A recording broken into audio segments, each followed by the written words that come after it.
बिना गुरु कृपा के इन संबंधों का नाश नहीं हो सकता। उनकी एक एक शब्दावली तुम्हारी एक एक वृत्ति को संसार से मुक्त कर देगी। कोई बिरला भाग्यशाली गुरु प्रणाली से भजन करता है। मनमानी तो बहुत लाखों हैं, पर गुरु मानी एक भी अक्षर का उल्लंघन नहीं। किसी ने प्रश्न किया कि नाभाजी जैसी हमारी गुरु भक्ति कैसे हो? अरे उनकी चरण रज का भाव करके कुछ अंश में आ जाए तो बहुत बड़ी बात है। नाभाजी जैसी भक्ति करने के लिए तन मन प्राण सब कुछ न्यौछावर करके, न्यौछावर की वृत्ति का भी त्याग, समर्पण समर्पण मैंने किया इस वृत्ति का भी त्याग। हमारा हृदय, हमारा तन, हमारा मन अब हमारा नहीं रहा, गुरुदेव का है। अब भगवत प्राप्ति या कुछ भी दिव्यता दुर्लभ नहीं है।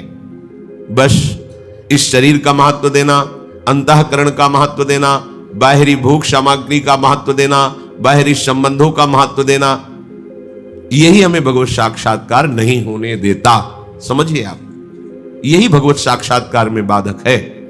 और चाहे गृहस्थ में हो चाहे विरक्त हो, जब आपको भगवत प्राप्ति के भाव को प्राप्त करना है तो इन आंतरिक संबंध की वृत्तियों को हटाना ही पड़ेगा। किसी भी महान भागवत के चरित्र को पढ़ के देख लीजिए, चाहे वो गृहस्थ हो या विरक्त हो, बाहरी परिवर्तन से भगवत प्राप्ति नहीं होती। चित्त का परिवर्तन हो जाना, उद्देश्य का परिवर्तन हो जाना, उद्देश्य में तन्मयता हो जाना, यही भगवत प्राप्ति है। तो श्री भगवान कह रहे हैं मैं सर्वत्र व्याप्त हूं, पर मेरे को ना देखकर, वस्तु व्यक्ति स्थान को देखकर जो महत्व देता है वो मेरा साक्षात्कार नहीं कर सकता है। प्रभु के सिवाय ना कहीं सत्ता किसी को देनी है और ना महत्ता देनी है। ये बात समझ लीजिए। अगर किसी की भी सत्ता और महत्ता तुम्हारे हृदय में प्रभु से बिलग रही तो वही अड़चन बन जाएगी तुम्हारी दिव्य उपासना में, अनन्य भक्ति में वही बाधा बन जाएगी। मनुष्य हृदय में जिसका महत्व कर लेता है प्रभु उसे ही दृढ़ कर देते हैं। ध्यान दीजिए, देखो कितना दृढ़ हो गया शरीर का महत्व, कितना दृढ़ हो गया शरीर संबंधियों का महत्व, कितना दृढ़ हो गया भोग वासना का महत्व। जैसे प्रभु ने पीछे वर्णन किया था, जो जिस देवता की उपासना करता है मैं उसकी श्रद्धा को वहीं लगा देता हूं और वहीं परिपक्व कर देता हूं। ऐसे ही देवता ही नहीं, तुम जिस वस्तु व्यक्ति स्थान में अपनी श्रद्धा रखोगे, महत्ता दोगे, वही परिपक्व हो जाएगी। अगर आप बाहरी स्नानात्व का महत्व ना दें, उनमें विराजमान प्रभु का महत्व दे तो बहुत जल्दी भगवत साक्षात्कार हो जाए, अर्थात बहुत जल्दी दुख से छुटकारा मिल जाए। सब देश काल वस्तु व्यक्ति घटना आदि में एकमात्र श्री कृष्ण ही विराजमान है। जैसे बर्फ, ओला, बादल, बूंदे, कोहरा, ओश, नदी, तालाब, समुद्र, ये सब जल रूप ही हैं। केवल भिन्नता दिखाई दे रही है। इससे जिसका विवेक सही नहीं है वो अलग कहेगा ये कोहरा है, ये बादल है, ये ओला है, ये बूंद है, ये सरोवर है, ये नदी है, ये समुद्र है। पर एक शब्द में बोला जाए तो सब जल है, सब जल है। अलग अलग नाम है, सब जल है। ठीक ऐसे ये स्त्री है, ये पुरुष है, ये बुद्धिमान है, ये मूर्ख है, ये दुष्ट है, ये महात्मा है, ये सब अगर एक शब्द में कहा जाए तो श्री कृष्ण ही है। अब ये बात विवेक के द्वारा समझी जा सकती है। जो कुछ संसार दिखता है वो सब केवल भगवान श्री कृष्ण ही है, श्री हरि ही है, इसके सिवा और कुछ नहीं है। ये कैसे जानोगे? तो भगवान ने बताया अनन्य भक्ति के द्वारा जाना जा सकता है। अन्य ना भाव हो, अन्य ना आश्रय हो, अन्य ना चिंतन हो। श्री भगवान कपिल देव जी से माता देहूति जी ने कहा, प्रभु निर्विण्णा नितराम भूमन सदिंद्री तर्षणात् येन संभाव्य मानेन प्रपन्नांधम तमः प्रभो तस्य त्वं तमसोन्धस्य दुष्पारस्याद्य पारगम सचक्षुर्जन्मनामन्ते लब्धम मे त्वदनुग्रहात् याद्यो भगवान् पुंसामीश्वरो वै भवान किल लोकस्तमसान्धस्य चक्षुः सूर्य इवोदितः अथ मे देव सम्मोह मपाकृष्टुम त्वमर्हसि यो वग्रहोऽहं ममेति ते तस्मिन् योजितस्त्वया। प्रभु, आप तो कृपा करके हमारे पुत्र रूप में प्रकट हुए, पर हमारी बड़ी दुर्दशा है। ये माता देहूती जी हम सब के हृदय की बात कह रही हैं। इनके जैसा महान कौन होगा जिनके गर्भ से भगवान कपिल के रूप में प्रकट हो रहे हैं। ध्यान देकर सुनिए, माता जी कह रही हैं, प्रभु ये जो दुष्ट इंद्रियां हैं ना, इनकी विषय लालसा कभी खत्म नहीं हो रही। मैं ऊब गई भोगते भोगते। ये हम सब की बात है। ये ऐसी दुष्ट है इंद्रियां, ऐसा लगता है कि अगर इसको ये भोग मिल जाए तो शांत हो जाएंगे, पर नहीं। ये कुछ क्षण के लिए ऐसा लगता है शांत हो गई, फिर ये विकराल रूप धारण करके ऐसा प्रमथन स्वभाव इनका है कि मथित कर देती है, व्याकुल कर देती है और हमको विषयों में भ्रष्ट कर देती है। ऊब गई, ऊब गई। वो बड़े भाग्यशाली हैं जिनके हृदय से बात निकलती कि छक गया, ऊब गया, अब नहीं, अब लो नशानी, अब ना नशे हो, बहुत हो गया, अब ये इंद्रियों का खेल बहुत हो गया, अब नहीं। ये किसी भाग्यशाली पवित्र हृदय में आती है बात, नहीं तो प्रभु के दरबार में भी खड़े होकर हम इन्हीं इंद्रियों के भोगों की ही याचना करते हैं। प्रभु, मैं इंद्रियों की इच्छा पूरी करते करते अज्ञान अंधकार में गिर गई। एक एक शब्द पकड़ने लायक है। जितना तुम इंद्रियों को दुलार करोगे, जितना इंद्रियों से भोग भोगोगे, उतना ही तुम्हारा पतन होता चला जाएगा, उतना ही तुम्हारी आसक्ति भोगों में बढ़ती चली जाएगी, अज्ञान अंधकार बढ़ता चला जाएगा, जन्म मरण का संस्कार पुष्ट होता चला जाएगा। प्रभु, अब हमें लग रहा है कि हमारी जन्म परंपरा नष्ट हो रही है, क्योंकि आपका सानिध्य मिल गया। जब भगवत प्रेमी महात्मा का सानिध्य मिल जाए, सत्संग मिल जाए और उपासना मिल जाए, मनमानी उपासना सिद्ध नहीं होती है। इसीलिए भगवान स्वयं आचार्य रूप में प्रकट होकर हर भाव की उपासना प्रकट की है। वात्सल्य भाव की, सखा भाव की, गोपी भाव की, सहचरी भाव, जो भाव चाहिए, चाहे जो भाव हो, हमारे प्रभु आचार्य रूप से उस भाव को प्रकट करने के लिए सिद्धांत स्थापित किया। वो बड़े सौभाग्यशाली हैं जो गुरु प्रणाली से भजन करते हैं, क्योंकि वही भजन सिद्ध होता है जो गुरु प्रणाली से होता है। गुरु परंपरागत सिद्ध मंत्र, गुरु परंपरागत उपासना, गुरु परंपरागत कंत अर्थात आराध्य देव। जैसे गुरुदेव ने उपासना दी है, एकदम अपने हृदय को खाली करके उनकी बात के अनुसार चलो। अपना आग्रह दुराग्रह मत रखो कि तो हम फिर ऐसा कर ले, नहीं, जैसा कहा है वैसे ही चलो। अपनी बिल्कुल मत लगाओ तो सीधे पहुंच जाओगे, अपनी लगाई तो भ्रमित हो जाओगे। सब कुछ कर डालो, अहंकार को तुम नष्ट नहीं कर सकते। बड़ा सूक्ष्म है। मैं ये करता हूं, ये किया, ये करूंगा, तब तक भगवत साक्षात्कार नहीं, क्योंकि इसमें मूढ़ता छुपी हुई है। अहंकार विमूढ़ात्मा करता हमिति मन्यते। मैंने ऐसा किया, मैं ऐसा रोज कर रहा हूं, आगे ऐसा करूंगा, इसमें मूढ़ता है। और भगवत प्राप्ति मूढ़ पुरुष को नहीं होती, अमूढ़। परम पद का अधिकारी मूढ़ रहित पुरुष होता है, जिसमें मूढ़ता नहीं होती। अब मूढ़ता रहित क्रिया कैसे होती है? अहम को गुरुदेव के चरणों में समर्पित कर दिया, एक एक शब्द का आज्ञा पालन कर रहे, तो हमारे हृदय से निकलता है कि गुरु कृपा से सब कुछ हो रहा है। तो आगे आप ऐसा करेंगे, गुरु कृपा करा लेगी। अगर उनको करवाना है तो हमारे हृदय में बैठकर वैसा करवा लेंगे। नहीं, आपका क्या विचार? मेरा विचार ही नहीं रह गया। मेरा विचार गुरुदेव के चरणों में अर्पित है। जो आज्ञा, वैसे ही हमारा विचार बनेगा, वैसे ही हमारे शरीर से चेष्टा होगी। मैं इन इंद्रियों को दुलार करते करते अज्ञान अंधकार में गिर गई हूं। प्रभु, मेरे जन्म परंपरा का अंत होने का समय आ गया है, क्योंकि आप सूर्य रूप से मिल गए। जैसे सूर्य प्रकट होने पर अंधकार नष्ट हो जाता है, ऐसे ही प्रभु और गुरु मिलने पर अंधकार नष्ट हो जाता है अज्ञान का। अज्ञानतिमिरान्धस्य ज्ञानांजन शलाकया चक्षुरुन्मीलितं येन तस्मै श्री गुरुवे नमः। गुरुदेव भगवान की कृपा से ज्ञान रूपी भास्कर का प्रादुर्भाव हो जाता है, जो अज्ञान रूपी रात्रि अंधकार का नाश कर देता है।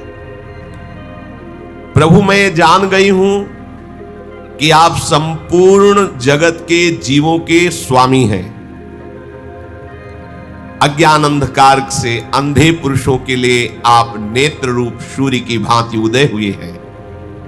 हे भगवान, मैं इस शरीर में आसक्त हो गई हूं, घर में आसक्त हो गई हूं। इस आसक्ति को आप ही दूर कर सकते हो। ये बहुत सूक्ष्म आसक्ति, ये झीनी माया है। स्थूल माया, मोटी माया, घर संसार छोड़ दिया, बाहर आकर के संत वेश में हम रह रहे, पर देह का भाव, देह के भोगों का, सुख सुविधा आराम का भाव, मान सम्मान प्रतिष्ठा का भाव, ये झीनी माया है। जब तक इसे काटोगे नहीं तब तक भगवत साक्षात्कार नहीं होगा। प्रभु, ये दुराग्रह हो गया है मेरे हृदय में कि मैं स्त्री हूं, ये शरीर मैं हूं, शरीर के भोगों में सुख है। ये अज्ञान हो गया है, दुराग्रह हो गया है। और प्रभु मैं ये समझती हूं कि आपका ही कराया हुआ है, क्योंकि माया किसकी है? आपकी ही तो है। जैसे श्री स्वामी हरिदास जी महाराज बिहारी जी से कहते हैं कि हमारी तुम्हारी होड़ लगी है, तुम्हारे जैसा संभालने वाला नहीं, मेरे जैसा बिगाड़ने वाला नहीं। हे हरि, तो ही मोहि परी होड़, मोशो ना बिगाड़न को, तोशो ना समारन को, तो ही मोहि परी होड़। कौन दो जीते, कौन दो हारे, पर बदी न तोड़। पर प्रभु खास बात यह है कि तुम्हारी माया बाजी पसारी विचित्र, सुनि मुनि मोहे काकी कोड़। कहे हरिदास तुम हारे, हम जीते, तऊ न तोड़। स्वामी जी महाराज कह रहे हैं कि हम बिगाड़ते बिगाड़ते जीत रहे हैं और आप संभालते संभालते हार रहे हैं, पर इसमें मुख्य कारण आप ही हैं, क्योंकि आपकी ही माया ने ये ऐसा खेल रचा है कि बड़े बड़े ऋषि मुनि भी इसी माया की गोद में बैठकर आपको भूल जाते हैं। नाथ, पर आपका स्वभाव ऐसा है, देखकर लग रहा है कि अब हमारी जीत ही जीत होगी, क्योंकि तऊ न तोड़। आप हार गए संभालते संभालते, फिर भी आप निराश नहीं हुए, फिर भी आप हमें संभाल रहे हैं, इसलिए हमें लग रहा है कि वास्तविक हमारी जीत हो जाएगी। इसी तरह माता देहूती जी कह रही कि प्रभु, ये जो शरीर में मैं मेरापन है, भोगों में सुख बुद्धि है, ये किसी और की कराई हुई नहीं है, आपकी ही कराई हुई है। क्यों? क्योंकि आपकी माया से ही तो हुआ है ना। माया भी तो आपकी है। आप ही तो कहते हैं दैवी हेषा गुणमयी मम माया दुरत्तया, तो आपकी ही है ना। तो आपने ही तो आज्ञा की, तो मुझे फंसा दिया। अब आप कृपा करो, मुझे इस माया से मुक्त करके अपने प्रेम में फंसा दो। प्रभु, जो आपके चरणों का आश्रय ले लेते हैं, उनके दुख संकट विपत्ति, नाना प्रकार के क्लेश, जन्म मरण, मानो ये जंगल है, इस जंगल को काटने के लिए एकमात्र कुल्हाड़ी आप ही हो। बहुत बढ़िया बात कह रहे, बहुत बढ़िया।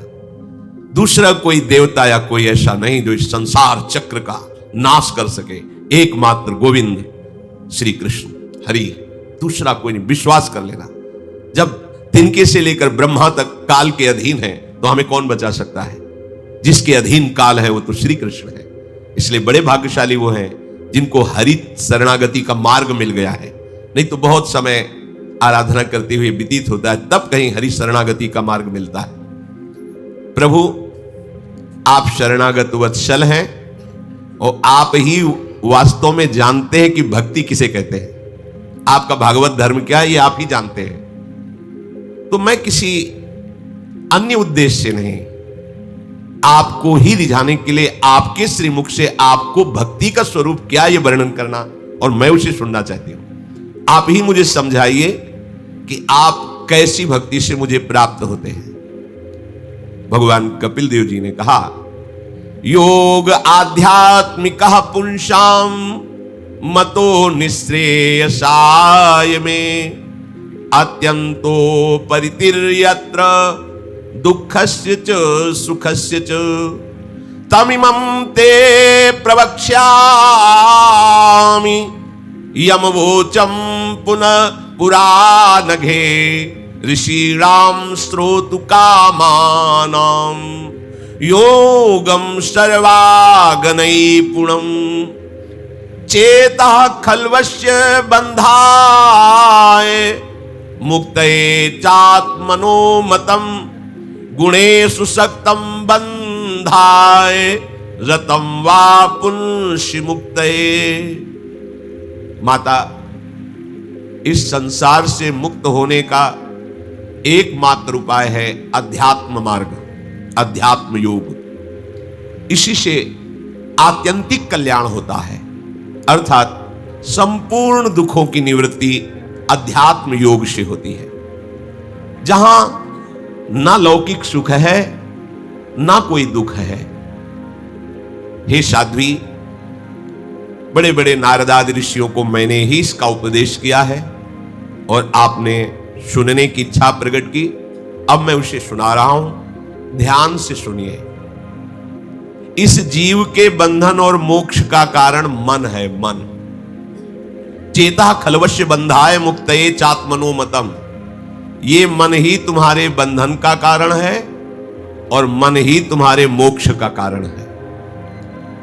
जब मन शरीर को लेकर विषयों का चिंतन करता है तो ये बंधन पे बंधन डालता जाता है, और जब ये गुरु चरणों का आश्रय लेकर के केवल श्री प्रिया प्रीतम का चिंतन करता है, प्रभु का चिंतन करता है, तो वो मोक्ष का कारण बन जाता है। सीधी बात समझ लीजिए। जब तक तुम्हारा मन देह का चिंतन करेगा, भोगों का चिंतन करेगा, राग द्वेष का चिंतन करेगा, तो ये बांधेगा, यही बंधन है। और जब सब भार प्रभु के चरणों में समर्पित करके राधा राधा राधा, अभी मुक्त हो, अभी अभी जीवन मुक्त हो, पर यह करना बड़ा कठिन है। इसीलिए गुरु चरणों का आश्रय लिया जाता है कि हम उनकी बात मान जाएं तो हम बंधन मुक्त हो जाएंगे। जिस समय ये मन, मैं और मेरेपन में सब कुछ आ गया, ये मेरा धन, मेरा घर, मेरा पुत्र, मेरी पत्नी, मेरे में सब, और मैं, ये शरीर, ये अंतःकरण, इसमें मैं समा गया है, मैं तन्मय हो गया है। तो जिस समय मैं और मेरेपन के कारण ये सारे विकार प्रकट होते हैं, काम, क्रोध, लोभ, मोह, मद, मत्सर। इसीलिए कई बार सत्संग में कहा है, अगर ध्यान हो, कि प्रिया प्रीतम के सिवा हमारा कोई नहीं। तो जानते हो इसका क्या होगा? मैं और मेरा दोनों समर्पित हो गए ना, तो अब काम क्रोध होगा ही नहीं आपके हृदय में, आएगा ही नहीं। बिजली के तारों को काट दीजिए तो बिजली कैसे आएगी? ऐसे ही विकारों के तार हैं, दो तारों में बिजली चलती है ना, जैसे एक गर्म एक ठंडा। तो राग और द्वेष, अनुकूल और प्रतिकूल, ये मन जहां जिसको अनुकूल मानता है उसमें राग हो जाता है, जिसको प्रतिकूल मानता है उससे द्वेष हो जाता है। और मुख्य तार है मैं और मेरापन। मैं मेरेपन में ही ये काम आदि विकार जागृत होते। मैं मेरापन प्रभु के चरणों में समर्पित हो गया, इनका आना जाना ही नहीं होगा, क्योंकि हृदय में रहते नहीं हैं। श्री भगवान कह रहे हैं, आगमा पाइनो अनित्यास, ये आने जाने वाले हैं, ये काम स्थायी रूप से नहीं रहता। बोलो, इस समय किसके काम बैठा हुआ है? किसको क्रोध आ रहा है? किसको लोभ आ रहा है? क्यों? क्योंकि आपका मन, आपकी इंद्रियां भगवत चरणों की महामहिम बातें सुनने में लगी हुई है।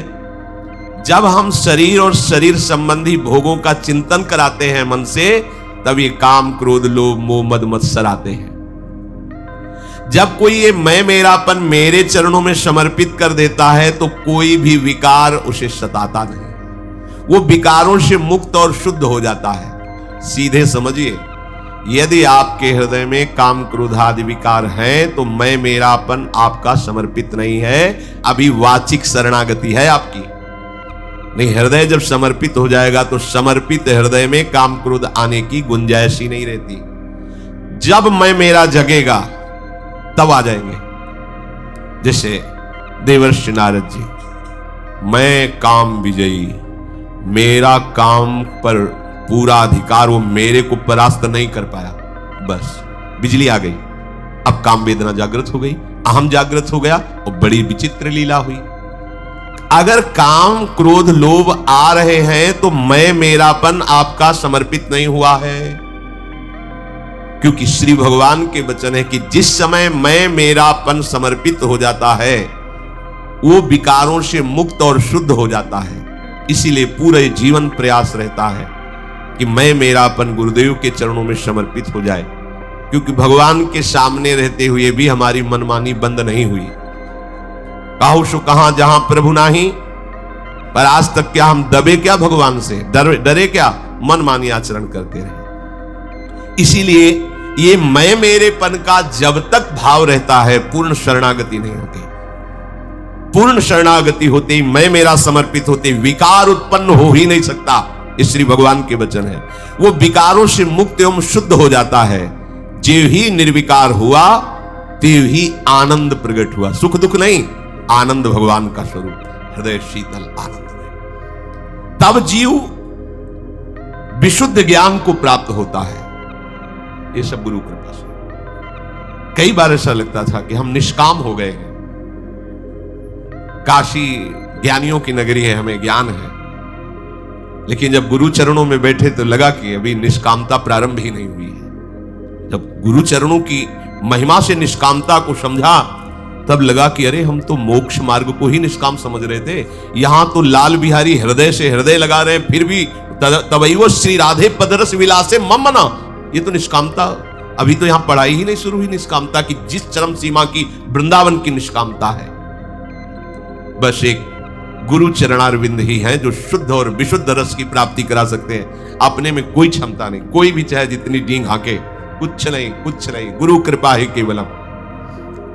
शुद्ध ज्ञान, शुद्ध वैराग्य और शुद्ध भक्ति उसके हृदय में प्रकट होती, तेव ही वो स्वयं प्रकाश सूक्ष्म अखंड उस परमात्म तत्व का अनुभव करता है। उसी समय समस्त प्रकृति शक्तिहीन हो जाती है उसके सामने। समझना, प्रकृति के अधीन संपूर्ण जीव है। गुरु कृपा से जब मैं मेरा गुरु चरणों में अर्पित हुआ और उनकी मंद मुस्कान से विशुद्ध ज्ञान, विशुद्ध वैराग्य, विशुद्ध भक्ति, उसी समय उसे उस सूक्ष्म से सूक्ष्म तत्व का साक्षात्कार हुआ तो प्रकृति शक्तिहीन हो गई। ये बलवती प्रकृति ऐसी शक्तिहीन हो गई कि अब उसके ऊपर कोई प्रभाव प्रकृति का नहीं पड़ेगा, किसी भी द्वंद का, दुख सुख मान अपमान लाभ हानि जन्म मरण, कोई प्रभाव नहीं पड़ेगा। अब ये बुद्धिगत नहीं है, ये स्थिति है, ये अनुभव से समझ में आती, ये बाहरी चेष्टा से समझ में नहीं आएगी।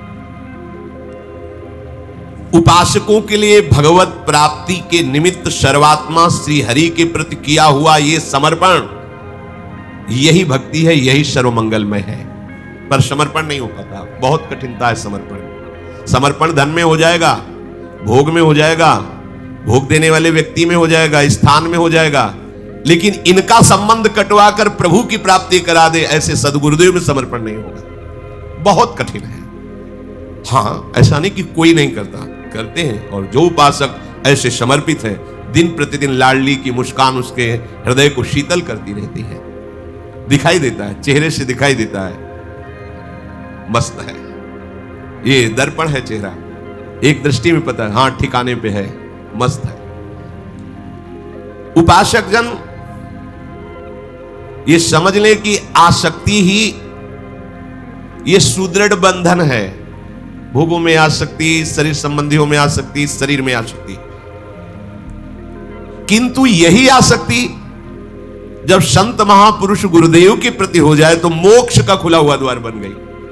प्रसंगमजरम पास्मात्मनः कवयो विदुः सएव साधु सुकृतो मोक्ष द्वार मपावृतम। अब यहां थोड़ा रुक के समझते हैं। हम इन्हीं शास्त्र आज्ञाओं का दुरुपयोग करने लगते हैं। जब ये महिमा वर्णन की गई कि तन मन प्राण समर्पित गुरुदेव को, संत को, तो वही मोक्ष का खुला द्वार बन गई। तो हम जब इस भाव में आना चाहते हैं तो सामने वाला यदि वास्तविक संत नहीं है तो दुरुपयोग हो जाता है, असत धारणा बढ़ने लगती है, कुसंग वृत्ति जागृत हो जाती है, और इन्हीं सूत्रों का हम दुरुपयोग कर बैठते हैं। इसीलिए भगवान बड़ी सावधानी से तुरंत, कैसे वो संत महापुरुष होते हैं जिनको समर्पित होने पर शुद्ध ज्ञान, शुद्ध वैराग्य, शुद्ध भक्ति की प्राप्ति होती है।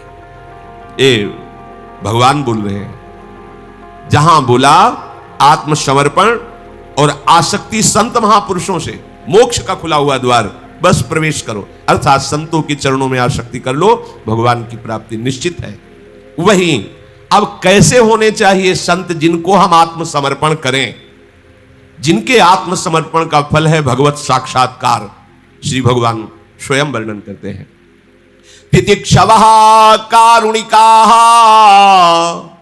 सुहृदः सर्वदेहिनां अजात शत्रवः शान्ताः साधवः साधुभूषणाः मयि अनन्येन भावेन भक्तिं कुर्वन्ति ये दृढां मत्कृते त्यक्त कर्माणस् त्यक्त स्वजन बान्धवाः मदाश्रयः कथामृष्टाः शृण्वन्ति कथयन्ति च तपन्ति विविधास्तापा नैतान् मद्गत चेतसः तैते साधवः साध्वी सर्वसंग विवर्जिताः संगस्ते स्वतते प्रार्थ्यः संग दोषहराहिते सतां प्रसंगान् मम वीर संविदो भवन्ति हृत्कर्ण रसायनाः कथा तज्जोषणादास्वपवर्ग वर्तमनि श्रद्धा रतिर्भक्तिरनुक्रमिष्यति। सबसे पहला लक्षण बताया, जिन संत महात्माओं के चरणों में आसक्ति करके आत्मसमर्पण करना भगवत प्राप्ति का साक्षात साधन है। वो संत कैसे होते? पहला लक्षण लिखा है, तितिक्षवः, वो महान सहनशील महात्मा होते हैं। चाहे कोई कितना अपमान करे, निंदा करे या कितना सम्मान कर ले, प्रशंसा कर ले, उनके हृदय में कोई हलचल नहीं होगी। दोनों को सहना चाहिए। मान प्रतिष्ठा हर्ष में गर्व रूप हलचल होती है, अपमान निंदा तिरस्कार में शोक रूप हलचल होती है, पर महात्मा के हृदय में नहीं होगी।